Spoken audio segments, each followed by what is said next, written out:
नमस्कार, बहुत बहुत स्वागत है आपका मनी 9 पर। आप देख रहे हैं हेलो मनी 9। मैं हूं संदीप ग्रोवर और इस खास शो में हम बात करते हैं आपके शेयर बाजार से जुड़े किसी भी सवाल पर।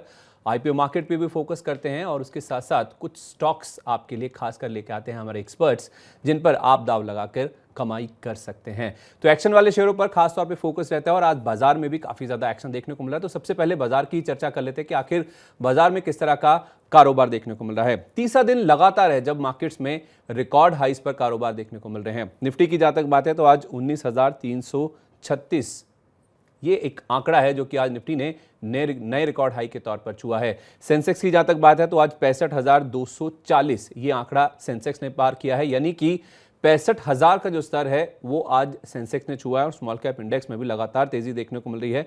32,884 ये एक आंकड़ा है जो कि स्मॉल कैप इंडेक्स ने आज छुआ है। तो बाजार में लगातार तेजी देखने को मिल रही है। इस तेजी के मायने भी समझेंगे, किन शेयरों में आपको खरीदारी या बिकवाली करनी है उस पर भी बातचीत करेंगे। और इस सब पर बातचीत करने के लिए आज जो एक्सपर्ट हमारे साथ जुड़ रहे हैं वो हैं अनुज गुप्ता जी, जो कि वाइस प्रेसिडेंट रिसर्च हैं, वाइस प्रेसिडेंट है आईएफएल सिक्योरिटीज के। अनुज जी, आपका बहुत बहुत स्वागत है सर मनी 9 पर। जी जी, गुड मॉर्निंग हिंदी जी। जी गुड मॉर्निंग सर। सब मार्केट्स में हम देख रहे हैं कि लगातार तीसरे दिन रिकॉर्ड हाइस बनते हुए नजर आ रहे हैं। तो सबसे पहले अगर आप अपनी जो राय है वो निफ्टी पर ही शेयर कर पाएं कि क्या अभी रुकने का समय है, डरने का समय है, थोड़ा थमने का समय है, या फिर ये मौका है खरीदारी करने का, वहां पे लॉन्ग करने का। संदीप जी देखिए, अगर आप पिछले एक महीने से देखेंगे तो मार्केट का सेंटीमेंट एक पॉजिटिव वे में रहा था। कंटिन्यूअसली हमने जून के महीने में एक अच्छी रिकवरी मार्केट में आती हुई देखी। तो मेरे हिसाब से मुझे लगता नहीं है कि कोई पैनिक सिचुएशन आपको यहाँ पर देखने को मिलेगी। हालांकि डेफिनेटली हम हाईज लेवल पर हैं और मार्केट जो है थोड़ा सा हायर पॉइंट में चलता हुआ दिखाई दे रहा है। तो यहाँ पर डेफिनेटली आपको प्रॉफिट बुकिंग देखने को मिलेगी। मगर जिस तरीके से हमने ब्रेकआउट देखे और जो ये मार्केट का मोमेंटम है, देखिए यहाँ पर एक इंपॉर्टेंट चीज ये है कि खाली इंडेक्स नहीं बढ़ा है, यहाँ पर अक्रॉस द बोर्ड हमने सभी स्टॉक्स में अच्छी मोमेंटम आते हुए देखे। फ्रंटलाइन स्टॉक हो, आपके लार्ज कैप हो, मिड कैप हो, स्मॉल कैप हो, सभी के अंदर हमने अच्छी खासी मोमेंटम आते हुए देखी है। तो मुझे लगता नहीं है कि कोई ऐसा मार्केट में कोई नेगेटिव पॉइंट अभी है जो कि थोड़ा इसको एक सेलिंग प्रेशर देता हुआ दिखाई दे। मार्केट में अगर आप पॉजिटिव पॉइंट्स ढूंढने जाएंगे तो आपको एफआईएस का इनफ्लो जो कि सबसे ज्यादा महत्वपूर्ण है वो देखने को मिलेगा। डीआईएस की खरीदारी हमने यहाँ पर देखी है। म्यूचुअल फंड का जो एयूएम है वो ऑलमोस्ट 41 लाख करोड़ के आसपास हो गया, तो वहां से भी अच्छी खासी खरीदारी देखने को मिली है। इंडियन रुपी जो पहले 83 के आसपास था, आज हम उसको 82 के नीचे देख रहे हैं, मींस एप्रिशिएट होता हुआ दिखाई दे रहे हैं। फॉरेक्स रिजर्व जो कि हमारा बिल्कुल लाइफ टाइम हाई पे ट्रेड कर रहा है वो भी इंपॉर्टेंट है। साथ में क्रूड के प्राइस जहां हम पहले $90 $100 देख रहे थे, आज वो $70 के आसपास है। और इन्फ्लेशन हमने देखा कि 4.50 के आसपास हमने इन्फ्लेशन का फिगर आते हुए देखा। तो जो फैक्टर हम पहले नेगेटिव काउंट कर रहे थे वो फैक्टर अब पॉजिटिव है। इवन अगर आप कॉर्पोरेट अर्निंग देखेंगे जो हमारे लास्ट क्वार्टर में गई है वो सबसे ज्यादा अच्छी देखने को मिली। और कहीं ना कहीं जो एक सबसे बड़ा फैक्टर जो भी करंट चल रहा था वो था अल्नीनो का फियर। तो अल्नीनो का फियर बिल्कुल भी नहीं दिख रहा है। और मानसून अभी आईएमडी ने बोला है कि आने वाले टाइम में जो मानसून है वो सामान्य रहेगा। तो जो फैक्टर्स हम एक नेगेटिव सोच के चल रहे थे वो यहाँ पर अब इंडियन इकोनॉमी के लिए पॉजिटिव कन्वर्ट होते हुए दिखाई दिया। और मुझे लग रहा है कि उससे काफी हद तक जो मार्केट है वो यहाँ पर आपका शो होता हुआ दिखाई दे रहा है। तो मेरे हिसाब से कोई ऐसा नेगेटिव पॉइंट नहीं दिख रहा है जो कि आपको लाता हुआ दिखाई देगा। और मेरे हिसाब से मार्केट के अंदर जो मोमेंटम है that is looking a positive. चलिए, तो तेजी करने का समय है। कई सारे ऐसे पॉजिटिव फैक्टर्स हैं जो पहले नेगेटिव थे, अब पॉजिटिव्स में कन्वर्ट होते हुए दिख रहे हैं। तो कोई ऐसा पैनिक करने वाली बात नहीं है, कोई नेगेटिव खबर आ जाएगी या कोई बहुत बड़ा फॉल आ जाएगा मार्केट में, ऐसी कोई आशंका नहीं। तो उस लिहाज से बाजार में तेजी करके चलना है, यहाँ से खरीदारी करके चलना है, ये अनुज जी हमें बता रहे हैं। कई सारी चीज़ें हैं, कई सारे मुद्दे हैं जिस पर आज हम बातचीत करेंगे। जून के जो ऑटो बिक्री के आंकड़े हैं वो आए हैं, तो ऑटो शेयर लाइमलाइट में है। एचडीएफसी बैंक और एचडीएफसी लिमिटेड इसके मर्जर की घोषणा हो गई है। इसके बाद क्या रणनीति होनी चाहिए। आईटी सेक्टर में आज कमजोरी देखने को मिल रही है, इसके क्या मायने हैं ये भी हम समझेंगे। और उसके साथ साथ ये भी समझेंगे कि तेल मार्केटिंग कंपनियों के शेयरों में आखिर जो एक्शन आ रहा है उसके बाद अब रणनीति क्या होनी चाहिए, इस पर फोकस करेंगे। मैं एक बार अनुज जी के पास वापस जाऊंगा, लेकिन इस बीच मैं जब अनुज जी से बातचीत करूं, अगर आपके पास कोई भी ऐसा सवाल है शेयरों से जुड़ा हुआ, तो हमारा जो व्हाट्सएप नंबर है आप उसके जरिए हम तक अपने सवाल पहुंचा सकते हैं। 9311121874 ये हमारा व्हाट्सएप का नंबर है। आप चाहें तो अपने सवाल टाइप करके हमें भेज सकते हैं, आप चाहें तो यूट्यूब पर भी अपने सवाल हम तक पहुंचा सकते हैं। और हमारा ईमेल एड्रेस भी आपके पास है moneynainquiry@tv9.com। इसके जरिए आप अपने सवाल हम तक भेजिए। सारे सवाल हम शामिल करने की कोशिश करेंगे, हर सवाल का जवाब देने की कोशिश करेंगे। अनुज जी हमारे साथ मौजूद ही हैं। अनुज जी, पहले तो ज़रा ये जो आज तेल मार्केटिंग कंपनियों के शेयरों में जो एक्शन देखने को मिल रहा है, HPCL हुआ, BPCL हुआ, इनमें आज काफ़ी एक्शन देखने को मिल रहा है। आप क्रूड की बातचीत कर रहे थे कि क्रूड एक समय $90-100 के आसपास था, अब 70-75 के आसपास है, तो काफ़ी बड़ा कॉस्ट एडवांटेज है जो कि ये कंपनी एंजॉय कर रही हैं। लेकिन आज की जो तेज़ी है इसके क्या मायने हैं? क्या कोई फ्रेश ब्रेकआउट HPCL या BPCL के स्टॉक में देखने को मिल रहा है? देखिए, हमने देखा कि क्रूड जो एक मोमेंटम में था, वो यहाँ पर एक सपोर्ट होता हुआ दिखाई दिया है। कहीं ना कहीं हमने बीपीसीएल के अंदर एक अच्छा ब्रेकआउट आते हुए देखा।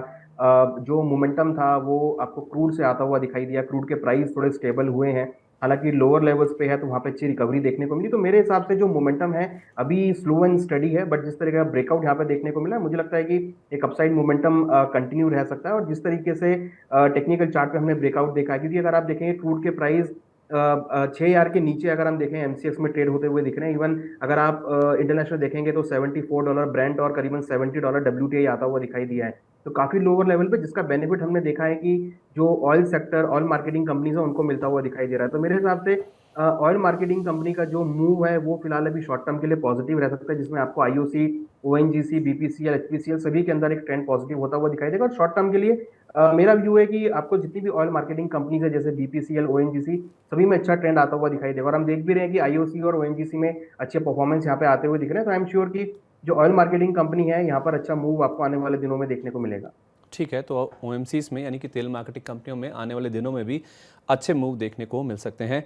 HDFC बैंक, HDFC लिमिटेड, इस पर भी मैं अनुज जी आपके पास आऊँगा, उन पे बातचीत करेंगे। जो मर्जर अप्रूव हुआ है उसके क्या मायने हैं? HDFC लिमिटेड का शेयर 13 जुलाई से ट्रेडिंग इसकी रुक जाएगी, ये डीलिस्टिंग हो जाएगी। उसके पहले करना क्या है उस पर भी बातचीत करेंगे। लेकिन इससे पहले हमारे एक दर्शक हैं जो कि हमारे साथ जुड़ रहे हैं यूट्यूब के जरिए। उन्होंने अपना जो सवाल है वो हमारे साथ शेयर किया है। ऋषु श्रीवास्तव, ये हमारे एक दर्शक हैं। उन्होंने पूछा है कि IDFC फर्स्ट बैंक और RBL, शायद ये पूछना चाह रहे थे कि RBL बैंक पर क्या एंट्री लेवल होना चाहिए, किस लेवल पे खरीदारी करनी चाहिए, क्योंकि हाल फिलहाल हमने देखा है कि इन दोनों शेयरों में काफ़ी अच्छा एक्शन बनता हुआ दिखा है। इनफैक्ट IDFC फर्स्ट बैंक अपने लोअर लेवल से तो कई गुना के आसपास का मूव देखने को मिला है। तो क्या इस समय एंट्री करना सही होगा? अगर हाँ, तो कौन से लेवल है जहां पे बाइंग करना सही रहेगा? देखिए, आरबीएल बैंक में हमने आज ब्रेकआउट देखा। इवन लास्ट वीक हमने अच्छा खासा ब्रेकआउट देखा था। करीबन 180 का एक लेवल था जिसको इसने ब्रीच किया, और हम देखें तो 186 के आसपास है। तो मेरे हिसाब से आरबीएल बैंक के अंदर जो मूव बना है ये अभी थोड़ा सा पॉजिटिव लग रहा है, और हमें लगता है कि जल्दी ही इसमें 195 और 200 तक के लेवल यहाँ पर आते हुए दिखाई देंगे। वीकली बेसिस पर हम देखें तो काफी अच्छे मूव इसमें बनते हुए दिखाई दिए हैं। तो कहीं ना कहीं मुझे लग रहा है कि जो ट्रेंड है आरबीआई बैंक का वो पॉजिटिव है, और जल्दी आपको 195 से लेकर 200 तक के लेवल आते हुए दिखाई देंगे।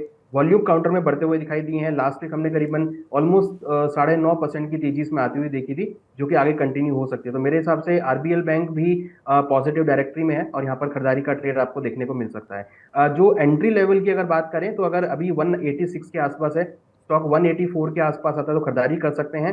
177 का स्टॉप लॉस लगाएं, पहला टारगेट 195 और दूसरा टारगेट 200 तक देखने को मिल सकता है। 195 और उसके बाद 200 तक के जो टारगेट्स हैं वो आरबीएल बैंक में देखने को मिल सकते हैं। तो ये राय है आपके लिए ऋषु जी, आप लेवल्स नोट कर लीजिए जो आपको अनुज जी ने बताए हैं। आई होप आपका ट्रेड प्रॉफिटेबल रहेगा। एक हमारे दर्शक हैं मनोज पटेल, जो कि यूट्यूब पे ही अपना सवाल हमारे साथ शेयर कर रहे हैं। उनका कहना है कि लिंकन फार्मा, इसमें करंट लेवल पे क्या शॉर्ट टर्म के लिए बाइंग की जा सकती है, यानी कि छोटी अवधि के लिए वो खरीदना चाहते हैं, तो मौजूदा भाव पर अनुज जी क्या लिंकन फार्मा के शेयर में एंट्री की जा सकती है?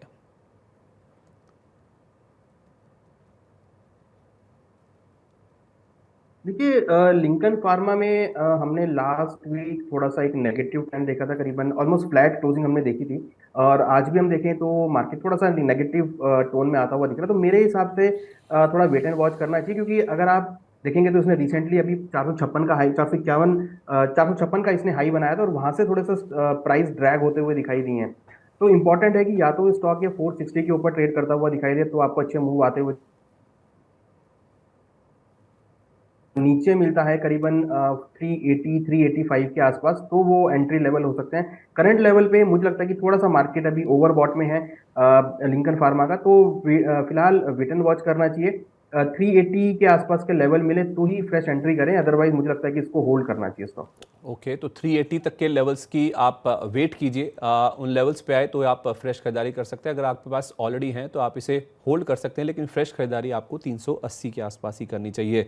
सिद्धार्थ रंजन जी, इनका सवाल हमें हमारे यूट्यूब चैनल पे ही मिला है। इनके पास अनुज जी टाटा मोटर्स के शेयर हैं और ये कह रहे हैं कि 440 रुपये के भाव पर इन्होंने टाटा मोटर्स में एंट्री कर रखी है।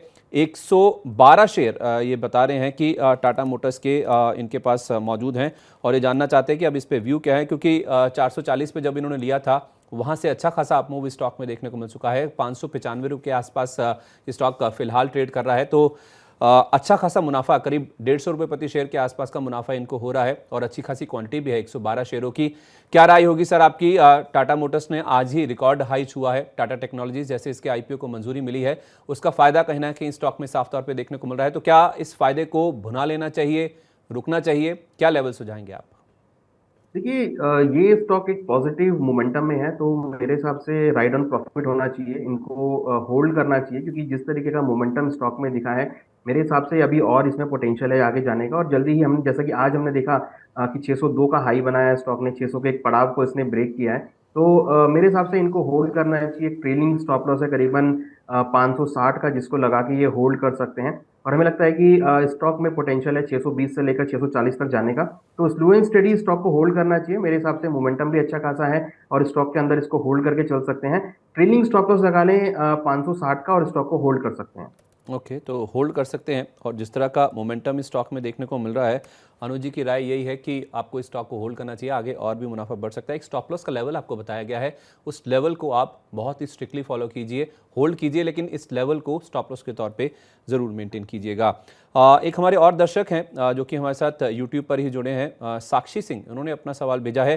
दो स्टॉक्स हैं सर, एक तो है आरसीएफ और दूसरा है एटीजीएल, यानी कि वो अदानी टोटल गैस के बारे में पूछना चाह रही हैं। उनका ये कहना है कि एक तो आरसीएफ में जो बेस्ट एंट्री लेवल है वो क्या होना चाहिए, और इनके पास अदानी टोटल गैस के 680 के भाव पर 2000 शेयर पड़े हुए हैं। अच्छी खासी क्वांटिटी है इनके पास, 680 का एंट्री प्राइस है और शेयर अभी ट्रेड कर रहा है 657 रुपये के आसपास, यानी कि 20 से 22 रुपये के आसपास का इनको प्रति शेयर घाटा हो रहा है और अच्छी खासी इनके पास क्वांटिटी भी है। तो उनका ये जानना है, उनको ये जानना है कि छोटी अवधि के लिए अदानी टोटल की जहाँ तक बात है तो इसमें टारगेट्स क्या हैं। तो बेसिकली यही जानना चाह रही है कि इनका घाटा हो रहा है, क्या उसकी भरपाई हो जाएगी, क्या इनको होल्ड करना चाहिए छोटी अवधि के लिए, क्या लेवल सुझाएंगे सर आप? देखिए, अदानी टोटल गैस अभी 657 के आसपास है, इनकी 680 के आसपास की पोजीशन है।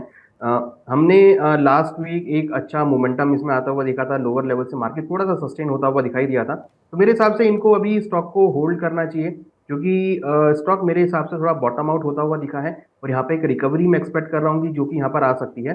एक छोटा सा रेजिस्टेंस है इसमें जो कि मेरे हिसाब से 700 के आसपास है, बट इनका 680 का है, तो आई एम श्योर कि ये लेवल इनका अचीव होता हुआ दिखाई देगा। ऊपर साइड में अगर ये 700 के लेवल को ब्रेक करे तो आप इसको होल्ड और कर सकते हैं, जो कि ऊपर में करीबन 740 तक के लेवल को टेस्ट करता हुआ दिखाई देगा।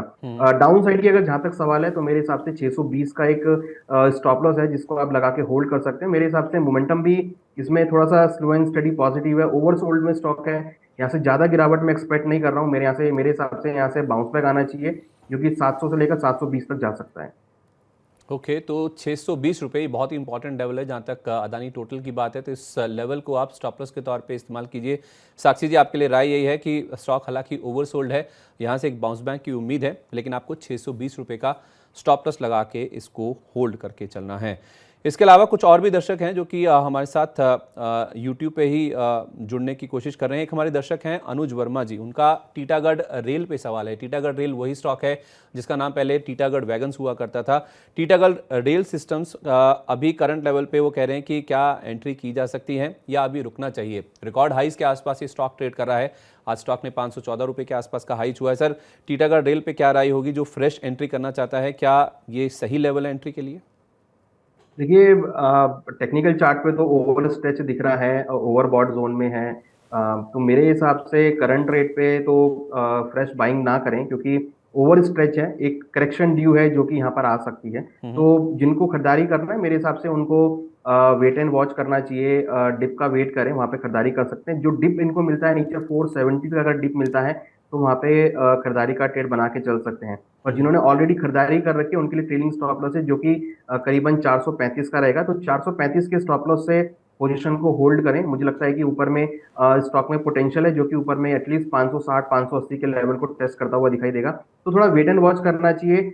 फ्रेश खरीदारी के लिए थोड़ा डिप अगर मिलता है 470 के आसपास तक, तो वहां पे खरीदारी का ट्रेड बना सकते हैं।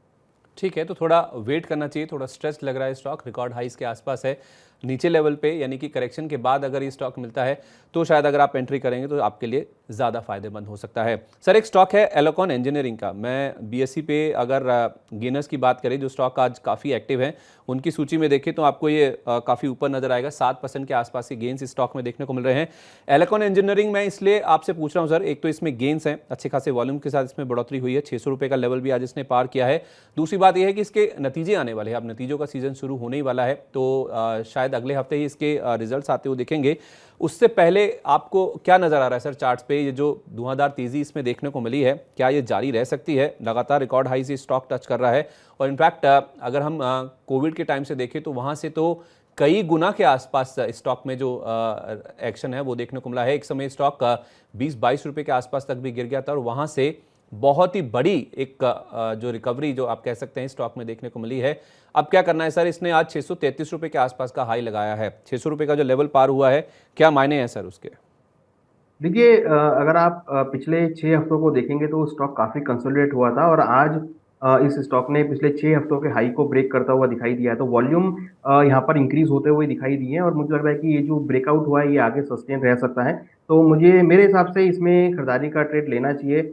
अगर ये स्टॉक अभी 626 के आसपास है, 620 तक अगर डिप मिलता है 5 से 6 रुपए का, तो खरीदारी का ट्रेड बना सकते हैं। स्टॉप लॉस जो है वो करीबन 580 पे लगाए। टारगेट मुझे लग रहा है कि ऊपर में 660 से लेकर 680 तक देखने को मिल सकता है। तो एलेकॉन इंजीनियरिंग एक पॉजिटिव वे में है। पिछले 6 हफ्तों के कंसोलिडेशन के बाद आज में ब्रेकआउट हुआ है, और ब्रेकआउट में वॉल्यूम अच्छे देखने को मिले। तो मेरी राय यहाँ पर बाय की रहेगी। 620 के आसपास तक स्टॉक मिलता है तो खरीदारी का ट्रेड बना सकते हैं। 620 रुपए के आसपास एलोकॉन इंजीनियरिंग में आप खरीदारी करें। एक फ्रेश ब्रेकआउट आज के सेशन में देखने को मिला है, तो 680 तक के जो लेवल्स हैं वो एलोकॉन के स्टॉक में देखने को मिल सकते हैं। नतीजे भी आने वाले हैं, और उससे पहले चार्ट्स पे एक ब्रेकआउट देखने को मिल रहा है। इस बीच हमारे एक दर्शक हमारे साथ फोन लाइन पे मौजूद हैं, राजीव जी हमारे साथ मौजूद हैं उत्तराखंड से। सर नमस्कार, बहुत बहुत स्वागत है आपका हमारी लाइन पर। नमस्कार सर। बताइए सर। सर मैं दो स्टॉक पे क्वेश्चन है सर। एक तो जेके टायर है, हाँ, और दूसरा सर भारत सीड्स। तो सर ये किस लेवल पर मैं एंट्री करूं sir? Short to medium term का नजरिया है मेरा। अच्छा, दोनों स्टॉक्स में आप एंटर करना चाहते हैं अभी? एंट्री करना चाहता हूँ, हाँ सर। आज कुछ ब्रेकआउट जैसा दिख रहा है तो मैं एंट्री करना चाहता हूँ सर। ठीक है, एक आपने जेके टायर बोला और दूसरा Bharat seeds, right? Yes sir, yes sir.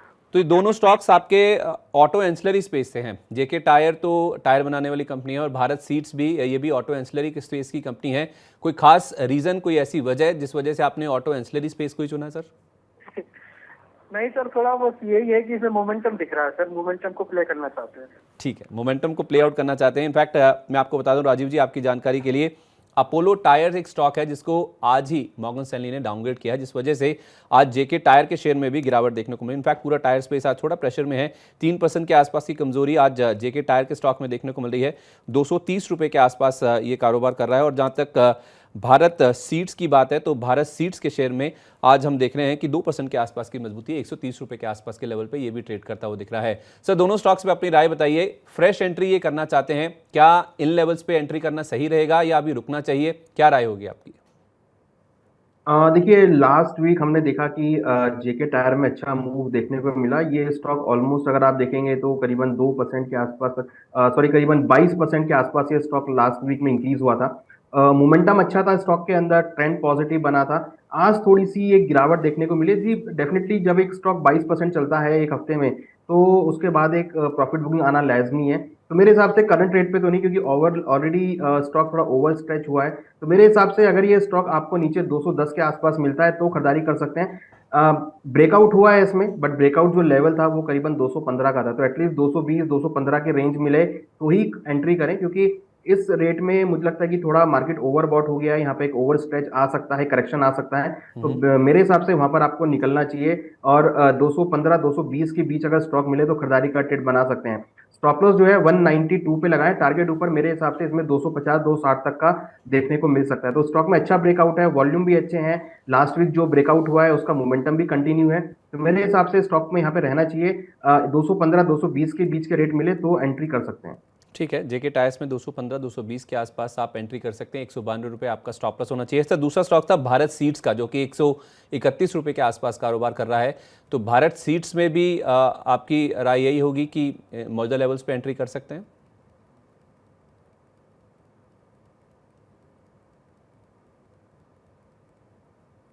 अनुज जी, आप मुझे सुन पा रहे हैं? जी जी जी जी, कौन सा स्टॉक बताया आपने?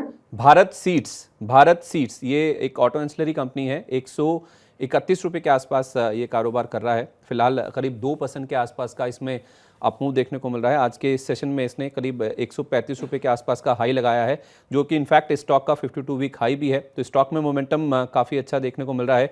बीते एक साल में देखें तो करीब 70% के आसपास का अपमूव स्टॉक दिखा चुका है। पूरा ऑटो एंसिलरी स्पेस, जैसे हमारे दर्शक राजीव जी बता रहे हैं, काफ़ी अच्छा उसमें मूव देखने को मिला भी है। जेके टायर की भी जहाँ तक बात है, तो पिछले हफ्ते इन्होंने अपना जो कैपेसिटी एक्सपेंशन का पहला फेज है वो पूरा किया था, जिस वजह से स्टॉक में इतना बड़ा एक्शन देखने को मिला था। भारत सीड्स 52 वीक हाई पे है सर, क्या इन लेवल्स पे खरीदारी कर सकते हैं? देखिए, अगर आप देखें मार्च में स्टॉक ने लो बनाया था 78, और वहां से उठकर ये स्टॉक करीबन अगर आप देखेंगे तो वो 135 तक आ गया है। तो ऑलमोस्ट आप देखेंगे कि 100% के आसपास ये स्टॉक मूव कर चुका है। तो ओवर स्ट्रेच मुझे लग रहा है कि स्टॉक है ये, और यहाँ पर एक बार प्रॉफिट बुकिंग आ सकती है, जैसा कि हम आज देख भी रहे हैं कि जो लास्ट वीक का इसमें हाई बनाया था वो करीबन 136 का था, और आज इसने हाई बनाया 135 का। तो अब इंपॉर्टेंट ये है कि मार्केट लास्ट वीक के हाई के ऊपर अगर ट्रेड करता हुआ दिखाई दे तो आपको अच्छा मूव इसमें देखने को मिल सकता है। अदरवाइज स्टॉक में ट्रेंड पॉजिटिव है, बट करंट रेट पे तो नहीं, क्योंकि ऑलरेडी ओवर बॉट में चला गया है। तो अगर ये स्टॉक आपको नीचे 120 तक मिलता है तो वहां पे मेरी सलाह रहेगी कि ये खरीदारी का ट्रेड बना सकते हैं। ट्रेंड नो डाउट की पॉजिटिव में है, बट ओवरबॉट होने की वजह से मैं वेट करूंगा एक बार प्रॉफिट बुकिंग की। 120 के आसपास है तो खरीदारी कर सकते हैं। 105 का स्टॉप लॉस लगाया, टारगेट ऊपर 145 150 तक। आने वाले एटलीस्ट 2 महीने मुझे लगता है कि इनको वेट करना चाहिए, तब देखने को मिल सकते हैं। ठीक है, तो डिप्स पे यानी कि लोअर लेवल्स पे आप खरीदारी करें, ज़्यादा आपके लिए बेहतर रहेगा। मौजूदा लेवल्स पे तो थोड़ा रुकना चाहिए, क्योंकि जो लो बनाया था स्टॉक ने, वहाँ से ऑलमोस्ट स्टॉक 100% यानी कि 2 गुना हो चुका है। तो थोड़ा ओवरस्ट्रेच लग रहा है, तो करेक्शन होने दीजिए, थोड़ा हल्का होने दीजिए, उसके बाद आप इसमें एंटर करें तो राजीव जी आपके लिए ये बेटर होगा। कई सारे हमारे दर्शक हैं, क्योंकि बाजार लगातार तीसरे दिन रिकॉर्ड हाई टच किया है, तो हमारे कई सारे दर्शक हमारे साथ जुड़ना चाह रहे हैं। हमारे दर्शक हैं गोपीनाथ जी, वो हमारे साथ फोन लाइन पर मौजूद हैं। गोपीनाथ जी नमस्कार। नमस्कार। बताएं सर, क्या जानना चाहते हैं? सर मेरा पोर्टफोलियो में टार्सन प्रोडक्ट है 30 शेयर, और बिरला सॉफ्ट है 40 शेयर, और लेटेंट व्यू है 30 शेयर। ओके, तो लॉस में हूँ 10% 5%। अच्छा, तो एवरेज कर सकता हूँ? तो आपको सारे स्टॉक्स में एवरेज करना है या किसके बारे में जानना चाह रहे हैं? ये 3 स्टॉक पे। सॉरी, ये 3 स्टॉक पे एवरेज करना है। ठीक है, तो आपने एक बिरला सॉफ्ट बताया, और बाकी 2 स्टॉक्स कौन से हैं? टार्सन प्रोडक्ट्स और लेटेंट व्यू। ठीक है, तो अनुज जी, एक इनका स्टॉक है बिरला सॉफ्ट और दूसरा है लेटेंट व्यू। आज आईटी स्टॉक्स में तो हम देख रहे हैं कि गिरावट देखने को मिल रही है, लेकिन लेटेंट व्यू एक स्टॉक है जहां पे आज हम देख रहे हैं कि करीब 6% के आसपास का अपमूव है, 374 के आसपास का हाई बनाया है। गोपीनाथ जी, अगर आप मुझे केवल ये बता दें कि आपका लेटेंट व्यू पे एंट्री प्राइस क्या है? एंट्री प्राइस 5% लॉस है आपके प्राइस से। हाँ ठीक है, तो आज भी 6% के आसपास का अपमूव है। अनुज जी, एक तो पहले लेटेंट व्यू पे अपनी राय दीजिए, जहां पे 6% के आसपास का अपमूव है, फिर उसके बाद बिरला सॉफ्ट की बात करेंगे जहां पे आधे % के आसपास की कमजोरी है। पहले लेटेंट व्यू के बारे में बताइए। देखिए, लेटेंट व्यू अगर आप देखेंगे तो करीबन पिछले 4 से 5 हफ्तों में एक पॉजिटिव ट्रेंड में क्लोज हुआ है। तो मोमेंटम लोअर लेवल से रिकवर हुआ है। रिसेंटली स्टॉक ने डबल बॉटम बनाया था, वहां से अच्छी रिकवरी होती हुई दिखाई दी है। इंपॉर्टेंट ये है कि 380 का एक रेजिस्टेंस है, अगर ये ब्रेक होता है लेटेंट व्यू में तो हम एक अच्छी खासी तेजी आते हुए देखेंगे। तो इनका जैसा पोजीशन है बाई साइड का, तो मैं थोड़ा सा ऑप्टिमिस्टिक हूँ। मुझे लगता है कि इनको होल्ड करना चाहिए। 380 के लेवल को वॉच करें। अगर वो ब्रेक होता है तो मेरे को लग रहा है करीबन ये 410 से लेकर 420 तक ये स्टॉक पोटेंशियल रखता है ऊपर जाने का, तो इनको इनके रेट्स मिलते हुए दिखाई देंगे और अच्छे खासे प्रॉफिट इनको आते हुए दिखाई देंगे। तो इस स्टॉक में तो मेरे हिसाब से इनको बने रहना चाहिए। ठीक है, तो लेटेंट व्यू आज काफ़ी अच्छा मोमेंटम है स्टॉक में, तो आपके लिए राय यही है गोपीनाथ जी कि आप इस स्टॉक में बने रहिए, ऊपर में आपको और भी ज़्यादा फायदा स्टॉक दिखला सकता है। अब मुझे बताइए कि बिरला सॉफ्ट आपने कब खरीदा था और आपका एंट्री लेवल क्या था, क्योंकि इस साल अगर देखें तो करीब 20% के आसपास का अपमूव बिरला सॉफ्ट के स्टॉक में देखने को मिल चुका है। आपका क्या एंट्री लेवल है सर? लॉस है मेरा 6% लॉस है। 6% के आसपास? हाँ, बोलिए। एंट्री लेवल है। हाँ। बिरला सॉफ्ट एंट्री लेवल देख रहा हूँ।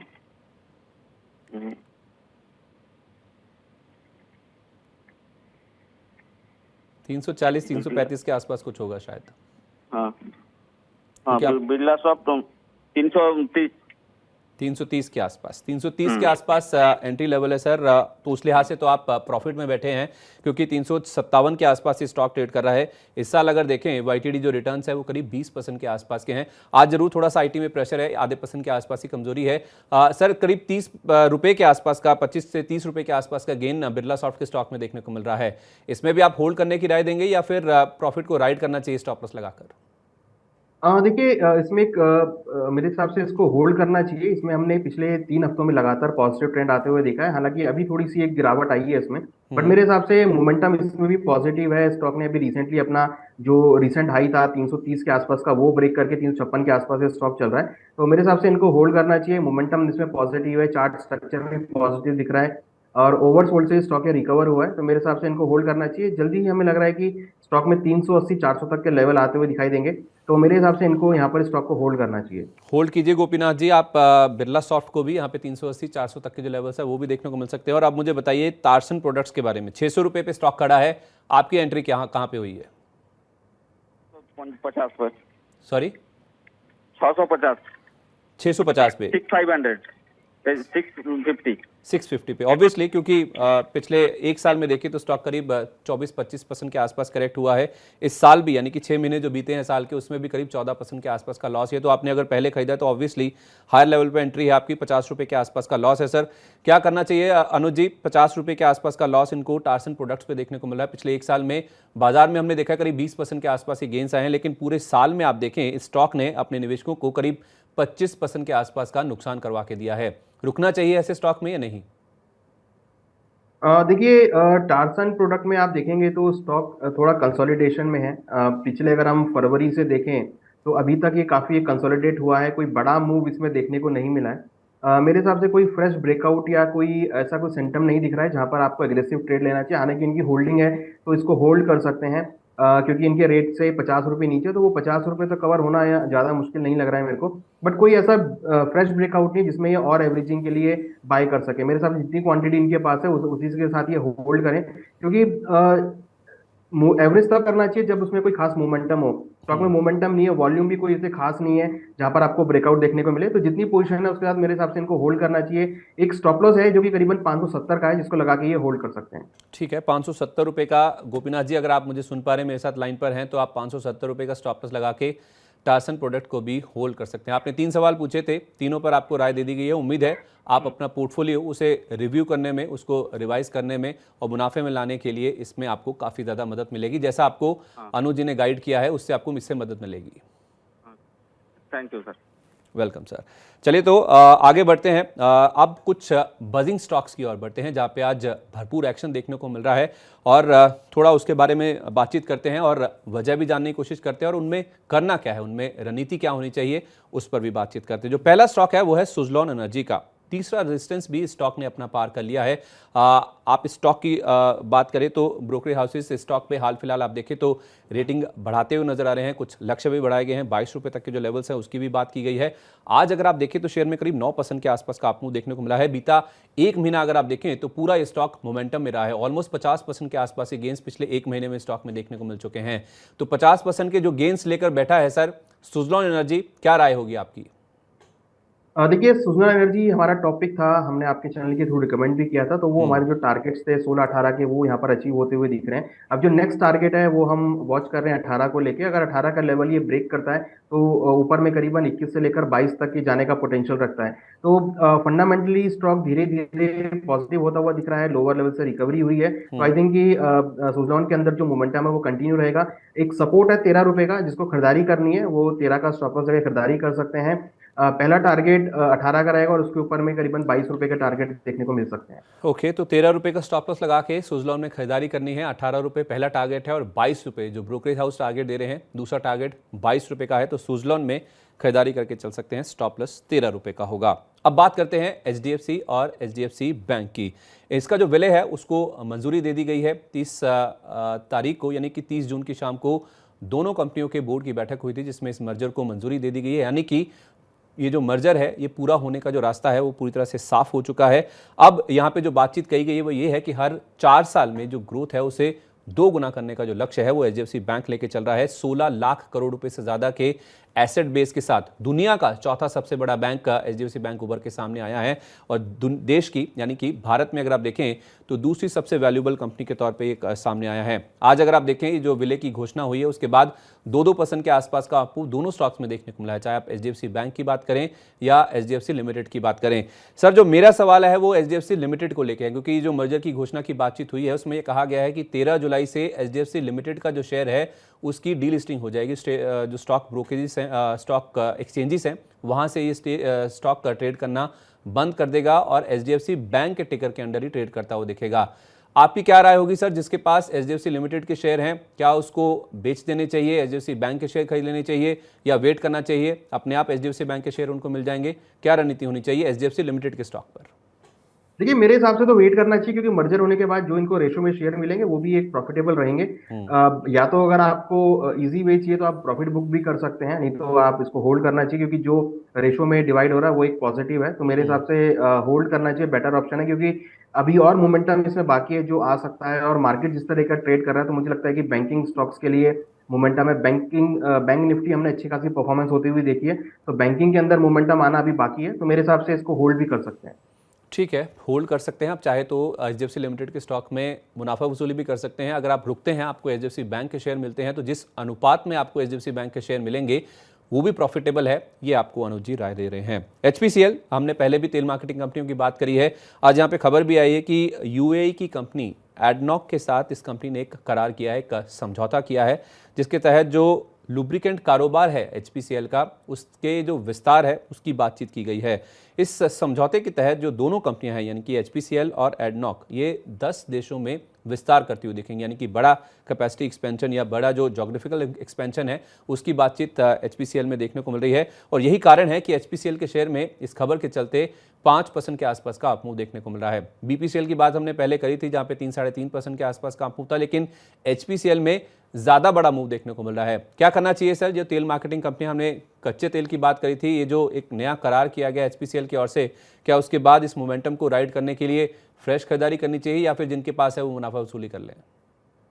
देखिए, जिनके पास है मेरे हिसाब से उनको 260 का एक ट्रेलिंग स्टॉप लॉस लगा के होल्ड कर सकते हैं, और फ्रेश रेट पे भी खरीदारी का ट्रेड बना सकते हैं। 280 के आसपास खरीदारी करें, 265 का स्टॉप लॉस लगाएं। मुझे लग रहा है कि ये स्टॉक में 300 से लेकर 310 तक जाने का दम है, और 300 का लेवल एक छोटा सा रेजिस्टेंस है। अगर वो ब्रेक होता है तो फिर स्टॉक 310 और 330 के लेवल को टेस्ट करता हुआ दिखाई देगा। तो जिनके पास है वो 265 का स्टॉप लॉस लगाकर होल्ड करें, और जिनके पास नहीं है वो 265 के स्टॉप लॉस से खरीदारी का ट्रेड बना के भी फ्रेश पोजीशन ले सकते हैं। 265 रुपये ये एचपीसीएल का स्टॉप लॉस का लेवल है, चाहे आपके पास शेयर रखा हुआ है या आप फ्रेश एंट्री करना चाहते हैं। इस स्टॉप लॉस के साथ आप इस स्टॉक में खरीदारी करके चल सकते हैं। ऊपर में 300 और 310 तक के लेवल देखने को मिल सकते हैं। एचपीसीएल की बात हमने करी, अब बात करते हैं एचएफसीएल की। इसने बीईएल नाम की जो कंपनी है, भारत इलेक्ट्रॉनिक्स लिमिटेड, उसके साथ एक करार किया है, एक समझौता किया है। और ये समझौता जो है वो डिफेंस, टेलीकॉम, रेलवे सेक्टर के लिए किया गया, जिसमें जो टेक्नोलॉजी है उसकी जो विकास है उसके ऊपर ये काम करेंगी दोनों कंपनियां। और समझौते से जो आत्म भारत निर्भर एक पहल जो सरकार ने शुरू करी है उसको कहीं ना कहीं और मजबूती मिलती हुई दिखेगी। जब खबर आई है तो उसके बाद हम देख रहे हैं कि एचएफसीएल के शेयर में इस समझौते के बाद काफ़ी अच्छा एक्शन देखने को मिल रहा है। जो एक्शन HFCL के स्टॉक में देखने को मिला है करीब 6% के आसपास का अप मूव है। ये स्टॉक सर 69 रुपये 35 पैसे की ऊंचाई को इसने छुआ था आज दिन के दौरान, अभी ये 68 रुपये 60 पैसे के आसपास है, 5.5% के आसपास का अप मूव अभी भी है। इसने 88 रुपये 80 पैसे का 52 वीक हाई टच किया था, वहां से तो ये काफ़ी दूर है। क्या ये जो लेवल हैं 88 रुपये 80 पैसे के आसपास के, ये भी चार्ट पे आते हुए नजर आ रहे हैं? आपकी क्या राय होगी, इन लेवल्स पे भी खरीदारी कर सकते हैं? देखिए, मुझे लगता है कि स्टॉक में डेफिनेटली न्यूज बेस्ड मोमेंटम है, जिसकी वजह से आज हमने करीबन 5.5% से ऊपर के लेवल इसमें आते हुए देखे हैं। बट मैं एटलीस्ट यहाँ पर 72 लेवल का वेट करूंगा, क्योंकि 72 पे एक अच्छा रेजिस्टेंस है। 72 अगर ब्रेक करके क्लोज करेगा तो हम अच्छी रैली आते हुए देखेंगे। तो मेरे हिसाब से थोड़ा वेट एंड वॉच करना चाहिए, 102 रुपए की अभी और वेट करें। 72 के लेवल अगर ये ब्रेक करता है वीकली बेसिस पे, तो इसमें हम एग्रेसिव बाय कर सकते हैं, जो कि ऊपर में फिर टारगेट जो है 80 से लेकर 84 को लीड करता हुआ दिखाई देगा। तो करंट रेट पे डेफिनेटली आज पॉजिटिव हुआ है मार्केट, तो भी मैं और वेट करना चाहूंगा कि मार्केट कितना सेंटिमेंटली इसको और ले रहा है और एक पॉजिटिव वे में किस तरह से क्लोजिंग करता है। तो 72 का एक रेजिस्टेंस है, उसको क्लोज करना इंपॉर्टेंट है। अगर 72 के ऊपर मार्केट चलता है तो फिर खरीदारी का ट्रेड बना सकते हैं। ठीक है, तो 72 यानी 72 रुपये का एक लेवल है जो कि HFCL के लिए काफ़ी अहम है। ये रेजिस्टेंस है एक का, ये लेवल पार होता है तो फिर हो सकता है कि स्टॉक में मोमेंटम और भी ज़्यादा बढ़ता हुआ दिखे। अदानी ट्रांसमिशन, अदानी ग्रुप्स की बात ना हो, ऐसा भी नहीं हो सकता। जब आप बाजार की बात करें, मार्केट रिकॉर्ड हाइस के आसपास है, तो अदानी ट्रांसमिशन एक शेयर है जिसमें आज 1% के आसपास की तेज़ी देखने को मिली। दरअसल जो पिछले हफ्ते ब्लॉक डील हुई थी अदानी ग्रुप में, उसमें GQG पार्टनर्स ने इस कंपनी के करीब 2 करोड़ 13 लाख शेयर खरीदे, करीब 2.25 करोड़ शेयरों के आसपास की खरीदारी होती हुई दिखी है। और उसके बाद हम देख रहे हैं कि स्टॉक में काफ़ी ज़्यादा मोमेंटम देखने को मिला, 1% के आसपास का अपमूव है। आज एक समय 785 तक भी ये शेयर चला गया था। फिलहाल 775 रुपये के आसपास का जो लेवल है वो अदानी ट्रांसमिशन में देखने को मिल रहा है। क्या राय होगी सर अदानी ट्रांसमिशन के शेयर में? देखिए, अदानी ट्रांसमिशन में हमने लास्ट वीक में थोड़ा सा एक स्टेबल मूव आता हुआ देखा और प्राइस करीबन 1.25% के आसपास क्लोज हुए। आज अगर हम देखें तो अगेन 1% से ज्यादा की तेजी है, तो मोमेंटम इसमें पॉजिटिव है। मार्केट अभी एक्चुअली हम देखें अदानी ट्रांसमिशन का ओवरसोल्ड जोन में है, जहां पर हम एक्सपेक्ट कर रहे हैं कि एक बाउंस बैक आ सकता है। तो बाउंस बैक अगर ये न्यूज के चलते आ रहा है तो डेफिनेटली वो भी पॉजिटिव है, बट ओवरसोल्ड होने की वजह से टेक्निकल चार्ट पे तो मैं एक्सपेक्ट कर रहा हूँ कि इसमें एक शॉर्ट कवरिंग आ सकती है। तो जिनको खरीदारी करनी है वेरी शॉर्ट टर्म के लिए खरीदारी का ट्रेड बना सकते हैं। करीबन 770 के आसपास में काफी अच्छा सपोर्ट जोन है, वहां पे ले सकते हैं। 735 का स्टॉप लॉस लगा है, टारगेट मुझे लग रहा है कि ऊपर में 810 820 तक देखने को मिल सकता है। तो स्टॉक में मोमेंटम है, शॉर्ट कवरिंग आ सकती है, तो इंट्राडे शॉर्ट टर्म के लिए खरीदारी का ट्रेड इनिशिएट कर सकते हैं। तो इंटरडे भी आप खरीदारी के लिए अदानी ट्रांसमिशन के शेयर में खरीदारी कर सकते हैं 770 रुपये के आसपास, क्योंकि मोमेंटम काफ़ी स्ट्रांग है। तो जो लेवल्स आपको सुझाए गए हैं उनको ध्यान में रखते हुए आप इंटरडे के लिए भी स्टॉक में खरीदारी करके चल सकते हैं। अगला स्टॉक है मझगांव डॉक का। यहाँ पे भी एक्शन काफ़ी ज़्यादा देखने को मिल रहा है। भारतीय नौसेना के साथ इन्होंने एक करार किया है, 2725 करोड़ रुपए के आसपास का ये जो करार है वो किया गया है। ये करार किया गया है INS शंकुश के MRLC के लिए। इस खबर के चलते आप देखें स्टॉक में करीब 5.5% के आसपास का अपमूव देखने को मिल रहा है। आज 1316 रुपए के आसपास कारोबार हो रहा है। एक समय इस शेयर ने 1342 रुपए का जो 52 वीक हाई है वो भी टच किया था, तो थोड़ा सा हल्का हुआ है हायर लेवल से, लेकिन अभी भी ये स्टॉक आप देखें तो करीब 5.5% के आसपास का अपमूव दिखा रहा है। सर अगर पिछले एक साल की बात करें तो मझगांव डॉक में हमने काफ़ी ज़बरदस्त एक्शन दिखा है, 5 गुना से ज़्यादा इस स्टॉक ने जो रैली है वो दिखाई है। क्या इसके बाद भी दमखम नजर आता है? इन लेवल्स पे भी एंट्री कर सकते हैं?